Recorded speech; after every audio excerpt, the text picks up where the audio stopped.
ಪರಪ್ಪನ ಅಗ್ರಹಾರ ಜೈಲಿನ ಊಟಕ್ಕೆ ದರ್ಶನ್ ಈಗ ಕಂಗಾಲಾಗ್ಬಿಟ್ಟಿದ್ದಾರೆ. ವಕೀಲರ ಮೂಲಕ ದರ್ಶನ್ ಹೈಕೋರ್ಟ್ಗೆ ರಿಟ್ ಅರ್ಜಿಯನ್ನ ಸಲ್ಲಿಕೆ ಮಾಡಿದ್ದಾರೆ.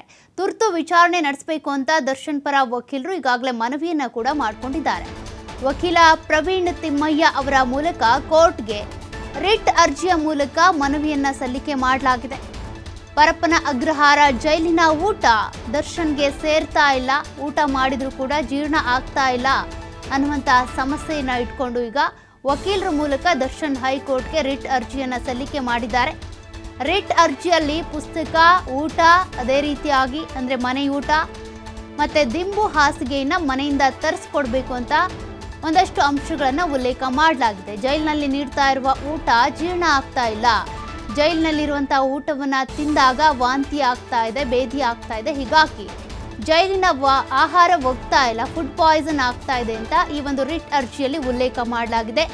ಜೈಲಿನ ವೈದ್ಯರೇ ಮಾಹಿತಿ ನೀಡಿದ್ದಾರೆ ಅಂತ ಕೂಡ ಕೋರ್ಟ್ಗೆ ಈ ಒಂದು ರಿಟ್ ಅರ್ಜಿಯಲ್ಲಿ ಮಾಹಿತಿಯನ್ನು ಕೊಟ್ಟಿದ್ದಾರೆ.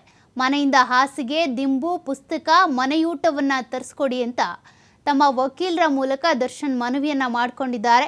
ರೇಣುಕಾಸ್ವಾಮಿ ಕೊಲೆ ಹತ್ಯೆಗೆ ಸಂಬಂಧಪಟ್ಟಂತೆ A2 ಆರೋಪಿಯಾಗಿರುವಂಥ ದರ್ಶನ್ಗೆ ಪರಪ್ಪನ ಅಗ್ರಹಾರದಲ್ಲಿ ಜೈಲೂಟ ಸೇರ್ತಾ ಇಲ್ಲಂತೆ. ಊಟ ಮಾಡಿದರೂ ಕೂಡ ಫುಡ್ ಪಾಯ್ಸನ್ ಆಗ್ತಾ ಇದೆಯಂತೆ, ಲೂಸ್ ಮೋಷನ್ ಆಗ್ತಾ ಇದೆಯಂತೆ. ಹೀಗಾಗಿ ಜೈಲೂಟ ಬೇಡ, ಬದಲಾಗಿ ಮನೆಯಿಂದ ಊಟವನ್ನು ತರಿಸ್ಕೊಡಿ, ಮತ್ತು ದಿಂಬು, ಹಾಸಿಗೆ ಹಾಗೂ ಪುಸ್ತಕವನ್ನು ಓದಬೇಕು. ನಾನು ಈಗ ಜೈಲಿನಲ್ಲಿ ಇದ್ದು ಸಾಕಾಗ್ಬಿಟ್ಟಿದೆ. ಒಂದು ಕಡೆ ಊಟ ಸೇರ್ತಾ ಇಲ್ಲ, ಇನ್ನೊಂದು ಕಡೆ ನಿದ್ದೆ ಬರ್ತಾ ಇಲ್ಲ, ಹಾಗಾಗಿ ಪುಸ್ತಕಗಳನ್ನು ಓದಬೇಕಾಗಿದೆ.